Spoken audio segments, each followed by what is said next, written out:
أعوذ بالله من الشيطان الرجيم. بسم الله الرحمن الرحيم. يا أيها الذين آمنوا كتب عليكم الصيام كما كتب على الذين من قبلكم لعلكم تتقون أياما معدودات فمن كان منكم مريضا أو على سفر فعدة من أيام أخر وعلى الذين يطيقونه فدية طعام مسكين ومن تطوع خيرا فهو خير له وأن تصوموا خير لكم إن كنتم تعلمون. سورة البقرہ پارہ نمبر 2 آیت نمبر 182.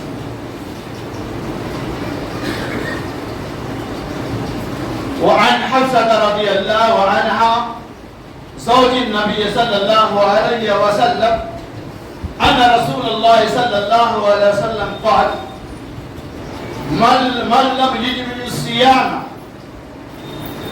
قبل الفجر فلا صيام له. رواه أبو داود.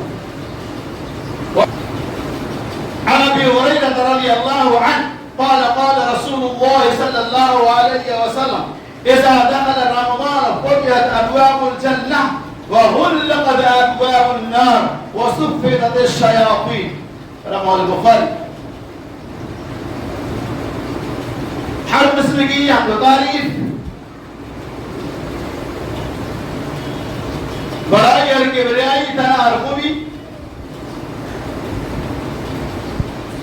تعریفات اور بے شمار تسبیحات اس رب ذوالمجد والکرم آپ کی لا دنا لا مثال لا مثل ولا مثل له ولا ضد له کے لیے لائق کوئی بھی ہے جس کی توفیق سے ہمارا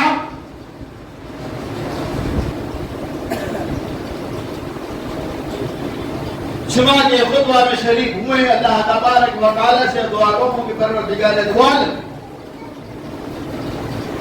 ہماری اور آپ کی آمد کو قبول فرماتے ہوئے ہمیں سنانے سے زیادہ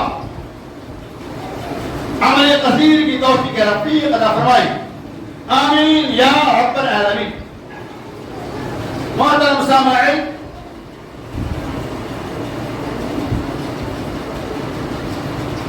جیسا کہ آپ جانتے ہیں آج 2 رمضان المبارک 14 سے 47 ہجری بمطابق 20 فروری 2026 کی نعمت سے رمضان مبارک کی نعمت سے اللہ تبارک و تعالی نے ہمیں اور آپ کو مالا مال کیا. یہ اللہ کی بہت بڑی نعمت ہے جسے اللہ تبارک و تعالی نے ہمیں اور آپ کو عطا فرمایا. ہم اس نعمت کے پائے جانے کے بعد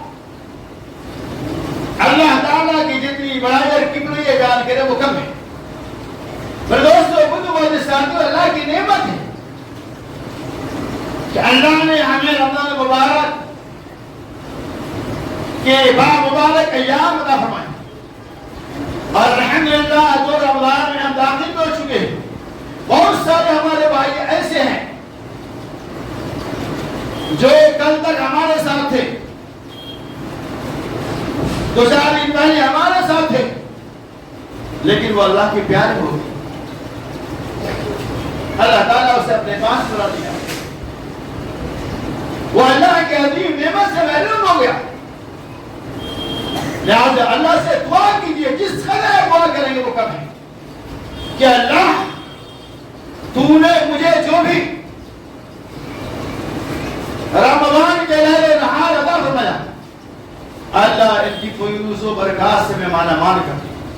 اے پروردگار عالم، جو بھی روزہ کی تکمیل ہم کرنے جا رہے ہیں، اللہ ہمارے روزوں کے اندر اخلاص پیدا کر.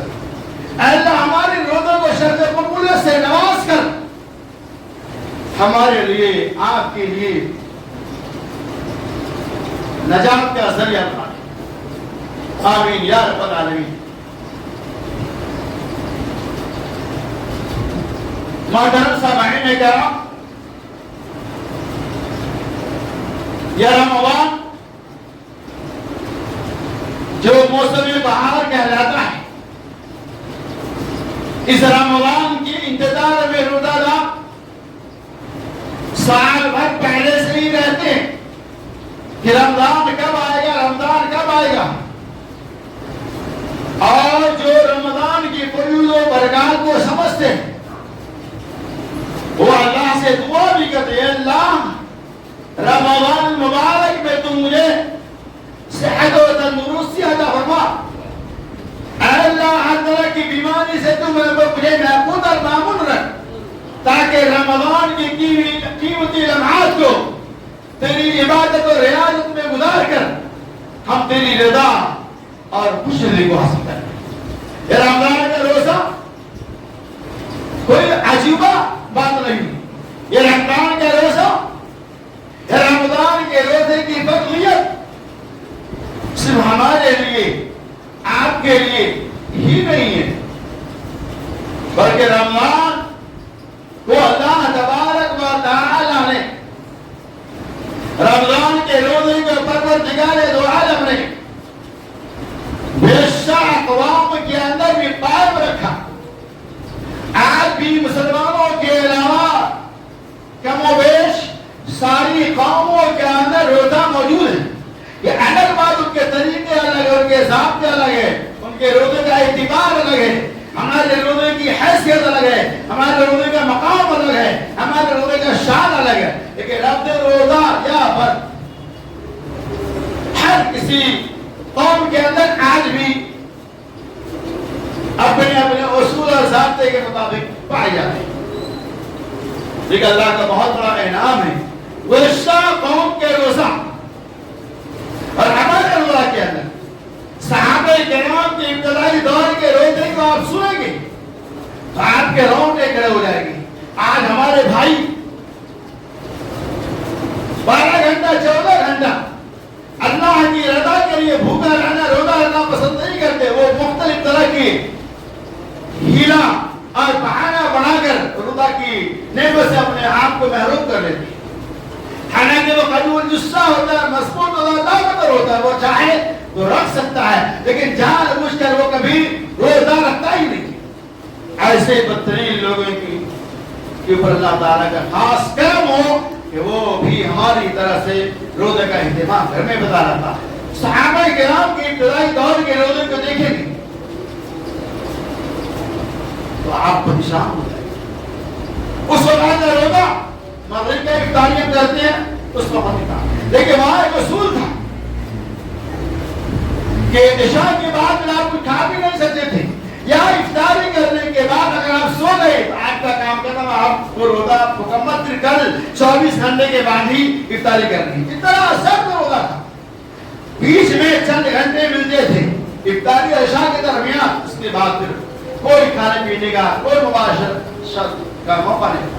لیکن اللہ کا انعام ہے کہ ہم تو پوری رات سے لے کے اذان تک، جب تک بدل کی اذان نہ ہو جائے، سحر نہ ہو جائے، ہم اس وقت تک اسلام نے ہمیں کھانے پینے کی اجازت دے رکھی افطاری کے بعد سے۔ غروب آفتاب کے بعد سے لے کر صبح صادق تک پہلے تک جتنا چاہو کھاؤ پیو سو بیٹھ کر مباشرت کرو، ان ساری چیزوں کی گنجائش ہے۔ ورثہ قوم کو اللہ نے چیز سے محروم کیا۔ تو اللہ تعالیٰ نے ارشاد فرمایا، یا ایھا الذین آمنوا کتب علیکم الصیام، اے ایمان والو تمہارے اوپر روزہ فرض کیا گیا، کما کتب علی الذین من قبلکم، جس سے پہلے کہ تم سے پہلے کی امتیوں کے اوپر روزہ فرض کیا ہے۔ جس طرح سے اللہ نے پہلے قوم پہ روزہ کو فرض کیا تھا، ویسے تمہارے اوپر بھی روزہ کو فرض کیا۔ مقصد کیا ہے؟ لعلکم تتقون، تاکہ تمہارے اندر پرہیزگاری آ جائے، متقی بن جاؤ۔ ایاما معدودات، قرآن نے کہا یہ گنتی کے چند دن ہیں، فمن كان منكم مريضا او على سفر فعدة من ايام اخرى، اگر تم میں سے کوئی آدمی بیمار پڑ جائے یا سفر میں نکل جائے تو دوسرے دنوں میں پورا کر لیں۔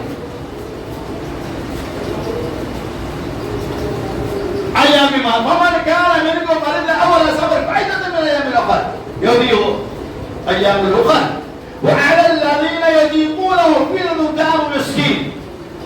اللہ نے فرمایا تم میں سے اگر کوئی آدمی فدیہ دینے کی طاقت رکھتا ہے تو ایک مسکین کو کھانا کھلا دے. ومن توبہ خیر وبخیر اللہ، اگر وہ روزہ رکھ لے تو اس کے لیے بہتر ہے، اللہ رکھے تو برا نہیں.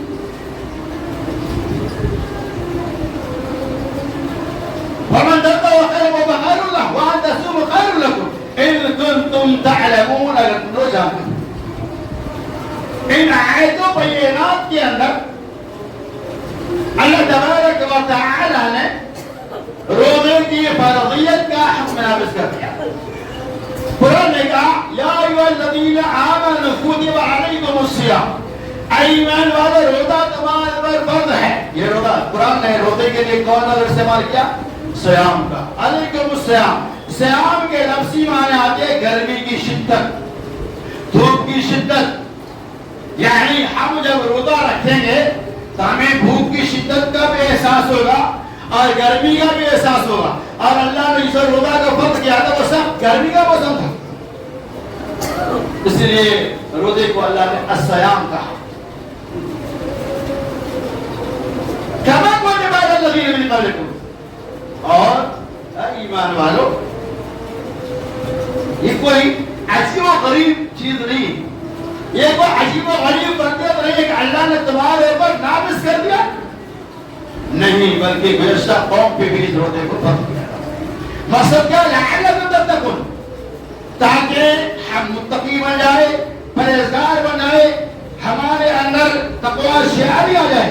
اس بنیاد پر اللہ تعالیٰ نے رمضان کے روزے کو سال میں ایک مرتبہ فرض کیا ہے، اور اسے ہم یہ کہتے ہیں ٹریننگ کا مہینہ ہے. رمضان کے مہینہ میں اللہ تبارک و تعالیٰ کی عبادت میں ہم اضافہ کرتے ہیں. ہم بھوک کی شدت کو برداشت کر کر اللہ کے سامنے کھڑے ہوتے ہیں، اللہ سے روزی اور امیدیں لگاتے ہیں. اے پروردگار دو عالم، تیری رضا اور تیری خوشنودی کی خاطر ہم 12-14 گھنٹہ بھوکے رہتے ہیں ماں تجھ کو خوش کرنے کے لیے. تو کیوں روزہ کو اللہ نے فرض کیا؟ تاکہ بندوں کے اندر عبادت میں اور ترقی آ جائے، تاکہ عبادت جو پریکٹیکلی طور پر رمضان کے مہینہ میں انجام دیں گے وہی عبادت دیگر مہینوں میں بھی ہم کر سکتے ہیں. جیسے کہ رمضان کے مہینہ میں لوگ کثرت سے روزے کا اہتمام کرتے ہیں، نمازوں کا اہتمام کرتے ہیں، نوافل کا اہتمام کرتے ہیں، صدقہ و خیرات کا اہتمام کرتے ہیں، پڑوسیوں کا خیال رکھتے ہیں، افطاری کا خیال رکھتے ہیں وغیرہ وغیرہ. یہ پریکٹیکل طور پر اللہ تعالیٰ ہمیں یہ پیغام دیتا ہے جس طرح سے رمضان مبارک کے مہینہ میں تم نے ان سارے کاموں کو کار خیر کو انجام دیا ہے، ویسے ہی آنے والے دنوں کے اندر بھی تمہیں عمل کرنا ہوگا. تب جا کر تمہارے لیے اللہ نے کہا لعلکم تتقون، تاکہ تم متقی اور پرہیزگار بن جاؤ. ایام معدودات، قرآن نے کہا ایام معدودات، اس میں کا مطلب یہ ہے چند دن. قرآن نے چند دن کہہ کر ہمارے روزے کے کو آسانی پیدا کر دیا. مثال کے طور پر ایک ایگزامپل دے رہا ہوں میں. آپ کے گھر کوئی مہمان آ گیا، 4 آدمی 3 آدمی جو بھی ہے،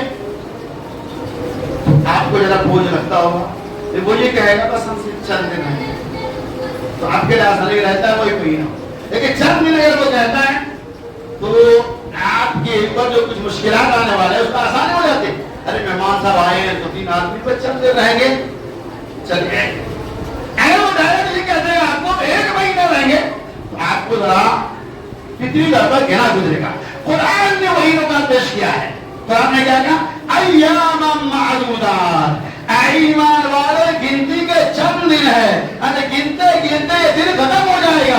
چند کہہ کر اللہ تعالیٰ نے ہمارے لیے آسانیاں پیدا کر دیا ہے. اللہ یہ بھی کہا نا کہ روزہ تو 1 مہینے کا فرض ہے، 30-29 روزے فرض ہے.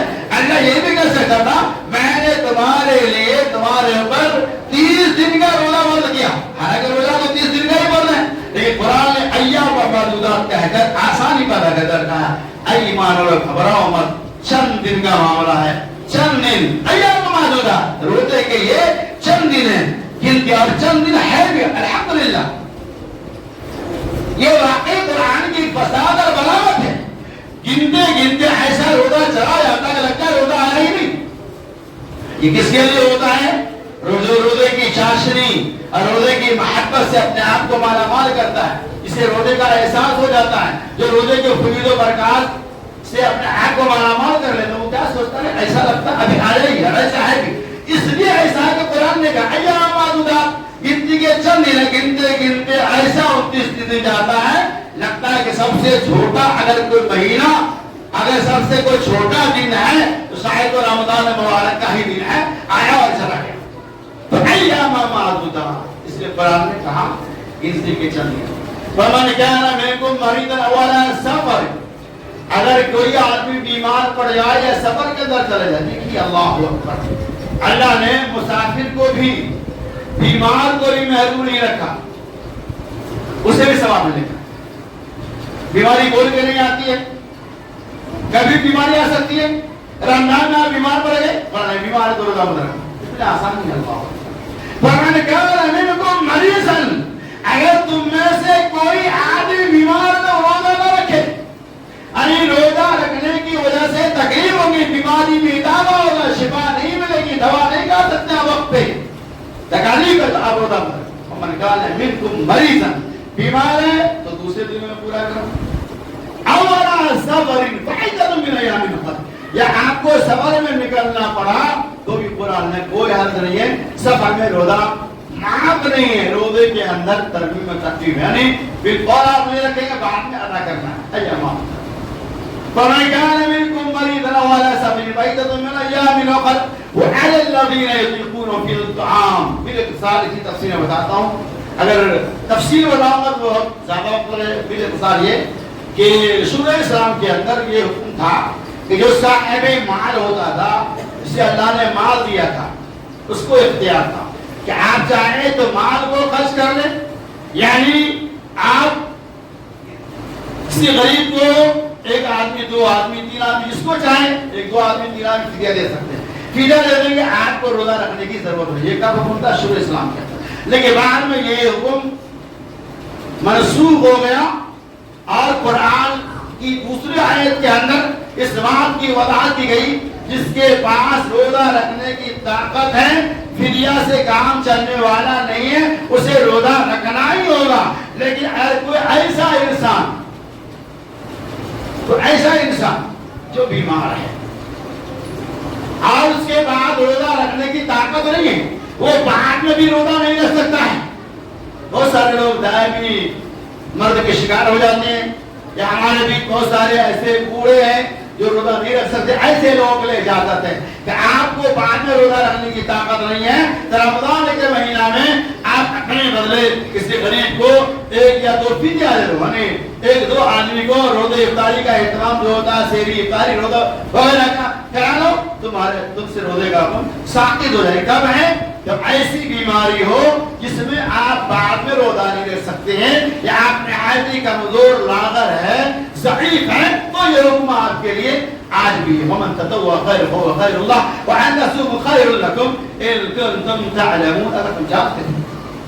اور آگے چلیے، روزے کے اندر پروردگار دو عالم نے کتنی آسانیاں کر دی. روزے کے علاوہ عبادتیں بہت ساری ہیں، نماز ہے، زکات ہے، صدقات ہے، حج ہے، خیرات ہے، عطیات ہے، وغیرہ وغیرہ. لیکن روزہ ایک ایسی عبادت ہے جو جسمانی عبادت ہے، جو روحانی عبادت ہے. اس عبادت کو نہ تو بیچا جا سکتا ہے، نہ خریدا جا سکتا ہے. آپ زکات کا معاملہ ہے، مال ادا کریں گے، صدقہ کرنا ہے، مال خرچ کرو، اور دیگر عبادتیں مال خرچ کرو. مال کے اندر بہت ساری عبادتیں کما سکتے ہیں، لیکن روزہ ایک ایسی عبادت ہے جس کا تعلق انسان کے جسم سے ہے. انسان کو خود وہ عمل کرنا ہوگا. آپ طاقتور ہیں، جوان ہیں، روزہ رکھنے کی طاقت ہے، مالدار ہے، ایک روزے کے بدلے لاکھوں روپے خرچ کر دو، روزے کے برابر نہیں ہو سکتا ہے. فرضیت آپ سے ساقط نہیں ہو سکتی ہے، چونکہ روزہ ایک ایسی عبادت ہے جس کا تعلق فرد واحد سے ہے، جس کا تعلق جسم سے ہے، جس کا تعلق انسانی روح سے ہے، اس کا تعلق مال اور جائیداد سے نہیں ہے. اس لیے ہر انسان کو روزہ رکھنا چاہیے. اور دیکھیے اللہ کا کتنا بڑا انعام ہے. روزہ آتا ہے اس کے لیے پروردگار دو عالم کے فرشتے رمضان کا چاند بدر آتا ہے. رمضان ختم ہونے کے بعد اللہ کے فرشتے ہمارے لیے آپ کے لیے تیاریاں کرتا ہے. ہمارے لیے روزہ داروں کے لیے جنت کو سجاتا ہے, سنوارتا ہے. 11 مہینہ اللہ تبارک و تعالیٰ کا اہتمام کرتا ہے. اور جیسے ہی رمضان کا چاند بدر آتا ہے نبی اکرم صلی اللہ علیہ وسلم نے ارشاد فرمایا اذا دخل رمضان وقضي الباب وجل. جب رمضان کا مہینہ داخل ہوتا ہے اور جیسے ہی رمضان کا مہینہ آتا ہے فتحت ابواب الجنہ, جنت کے دروازے کو کھول دیا جاتا ہے. وغلقت ابواب النار, اور جہنم کے دروازے کو بند کر دیا جاتا ہے. وصفدت الشیاطین, اور شیطان کو کس دیا جاتا ہے, شیطان کو باندھ دیا جاتا ہے, قید کر دیا جاتا ہے. یہ دیکھیے اللہ رب العالمین کتنا بڑا انعام ہے کہ رمضان آیا, جنت کے دروازے کھول دیے گئے, جہنم کے دروازے بند کر دیے گئے. اب یہ روزہ داروں کے لیے آسانیاں نہیں تو اور کیا ہے. لہٰذا اس مہینے میں روزہ داروں کا بڑا مقام ہے, ان کی بڑی حیثیت ہے. آپ جو بھی عبادتیں کریں گے اللہ تبارک و تعالیٰ آپ کی عبادتوں کو قبول فرما کر آپ کے لیے جس جنت کا وعدہ کیا ہے وہ جنت عطا فرمائے گا. یہ روزہ دار کی خصوصیت اہمیت ہے کہ جنت کے آدھے دروازوں کو کھول دیا جاتا ہے اور جہنم کے دروازے کو بند کر دیا جاتا ہے. کیوں؟ تاکہ روزہ دار پوری دل جمعی اور دلچسپی کے ساتھ اللہ کی عبادت کرے. پروردگار دو عالم نے ہمارے لیے جنت کے سارے دروازوں کو کھول دیا ہے. یہ انعام ہے اللہ کی طرف سے. اس کے باوجود بھی بہت سارے ایسے نوجوان ہیں ہمارے جو رمضان کے مہینے میں روزے کا اہتمام نہیں کرتے ہیں. وہ پردے کی آڑ میں چھپ چھپ کر چائے پانی, چھپ چھپ کر کھانا کھاتے ہیں, چھپ جاتے. میرے بھائیو, تم اللہ کے بندوں سے چھپ جاؤ گے لیکن رب العالمین سے تو چھپنے والے نہیں.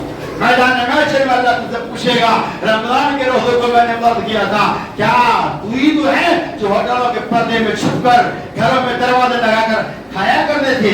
وہاں آپ کیا کہیں گے, سارے اعمال آپ کے کھول دیے جائیں گے. آج ہم سے آنکھ مچولی کر سکتے ہیں, عوام کو دھوکہ دے سکتے ہیں, لیکن پروردگار دو عالم کو آپ دھوکہ نہیں دے سکتے. اس کو اللہ پوچھے گا میں نے جواب, میں نے تمہیں طاقت دیا, رمضان کا روزہ کیوں نہیں رکھا, کیا جواب دیں گے؟ اس لیے ہر ماں باپ کی ذمہ داری ہے اپنے بچوں کو بچپن سے ہی 5 سال 6 سال کی عمر سے ہی روزے رکھنا شروع کرے. ایک دو جب تک فرض نہیں ہے 2 4 اس طرح سے رکھائیں گے, عادت بن جائیں گی. اور یقین مانو بڑے ہونے کے بعد وہ روزہ بنا کسی شریعت کو لے کے توڑے گا ہی نہیں. اللہ تعالیٰ ہمیں اور آپ کو رمضان کے روزے کا اہتمام کرنے کی توفیق رفیق فرمائے اور بال بچوں کو بھی اس سے متعلق صحیح تربیت دینے کی بھی توفیق ہوئی. اور چلے آگے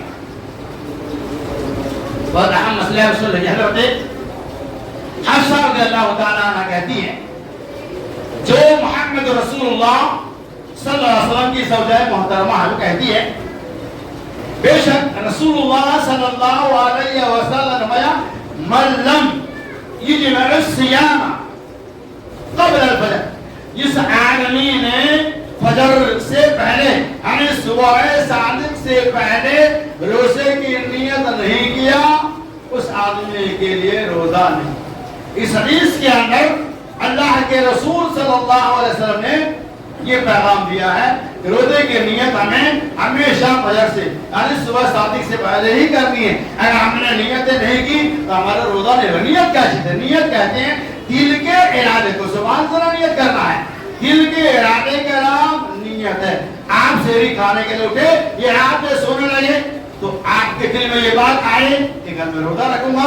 میرے امی کو بولتے ہیں, گھر میں بولتے ہیں سحری کے نام مجھے وقت پہ جگا دینا, میں روزہ رکھوں گا. یہی تو نیت ہے. آج جو روزہ نہیں رکھتا ہے, آپ سن لیں, وہ پڑھ بتاتا ہوں, وہ سحری کے ٹائم برابر اٹھے گا لیکن اس کو معلوم ہے سحری کھاتا لیکن اس کے لیے پہلے سے روزہ مجھے رکھنا نہیں ہے. سحری تو کھا لوں لیکن جو روزہ رکھے گا وہ سحری کھائے گا اور اس کی نیت پہلے سے رہتی ہے. اور آپ کو نیت روزہ دل میں خیال لانا ہے کہ میں رات کو دن میں سوچنا بھی ہے کل میں روزہ رکھوں. ہر رات ہر شب سحری کھانے سے پہلے درمیان شب میں آپ کو یہ خیال رکھنا چاہیے کل میں روزہ رکھوں گا. اور جو روزہ نہیں رکھتا وہ تھوڑی خیال رکھے گا, وہ تو کھائے گا کتنا کھانا ہے. پہلا تو اللہ سے دعا کہ اللہ تعالیٰ ہمیں ہمیشہ شریعت کے مطابق روزے کی نیت دل میں کرنے کی توفیق فرمائے. اور شریعت اسلام میں روزے کی کتنی رمضان میں کتنی آسانیاں اللہ نے پیدا کرے. اور سن لیا چلیے نبی صلی اللہ علیہ وسلم فرمایا کہ میری امت اس وقت تک فطرت پر رہے گی جب وہ افطاری میں جلدی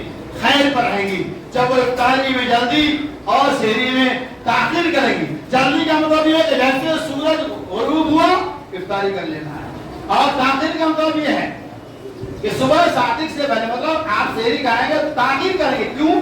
تاکہ آپ کی فجر کی نماز چھوٹ نہ سکے. آپ سحری تو 2-3 بجے رات میں بھی کھا سکتے, کوئی مسئلہ نہیں, کھا کے سو سکتے, لیکن آپ جلدی کھا لیں گے تو ممکن ہے فجر میں آپ شریک نہ ہو پائے. اسی لیے سنت یہ ہے کہ سحری میں تاخیر کرو اور افطار میں جلدی کرو. مسئلہ اس کی اور شریعت اسی طرح سے آپ صلی اللہ علیہ وسلم کہ ایسی عورتیں جو حاملہ ہے وہ حالت حمل میں روزہ نہیں رکھ سکتی ہیں, یا ایسی عورتیں جو دودھ پلانے والی ہیں وہ بھی روزہ نہیں رکھ سکتی ہے.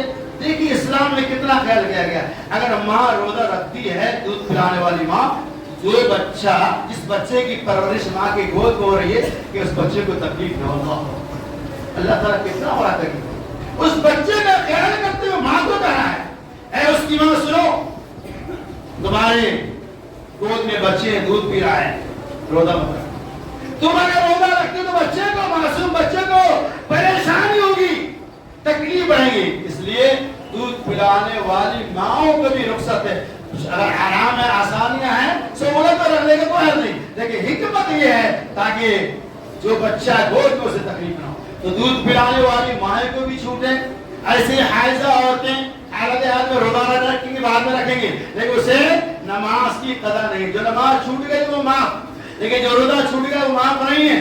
اگر جو عرب حالت نفاس کے اندر ہے, یعنی 40 دن کے جو ایام ہے, رمضان کا مہینہ آ گیا, روزہ رمضان میں تو نہیں رکھ سکتے, نہ روزہ رکھنا نماز پڑھنا ہے, لیکن پاک ہونے کے بعد روزہ کو مکمل کرنا ہے. نماز ادا جو چھوٹ گئی تھی اس کو نہیں کرنا.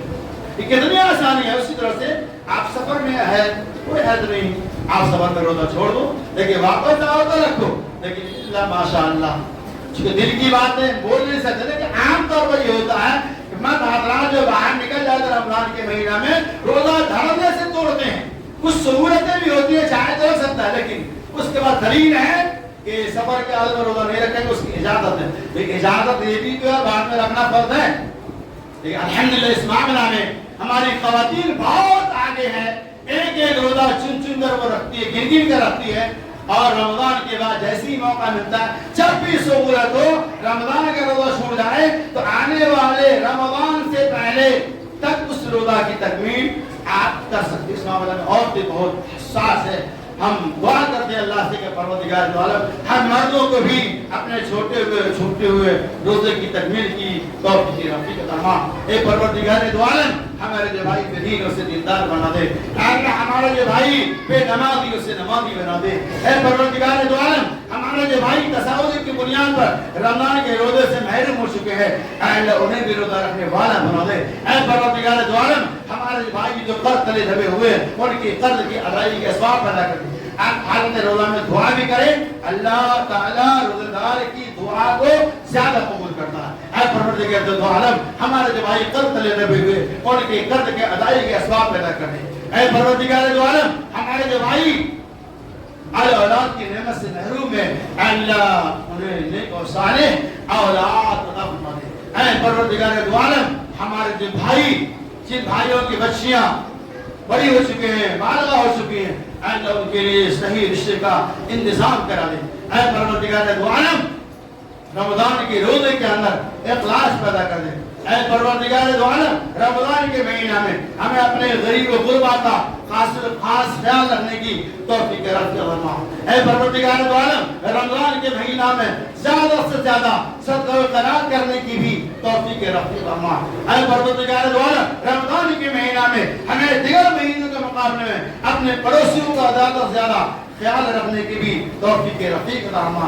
اے پروردگار دو عالم، جب تک دنیا میں زندہ رکھنا چاہتے اسلام کو زندہ رکھ، اور جب یہ ہمارا خاتمہ بالخیر ہو، آمین۔ وآخر دعوانا ان الحمد للہ رب العالمین۔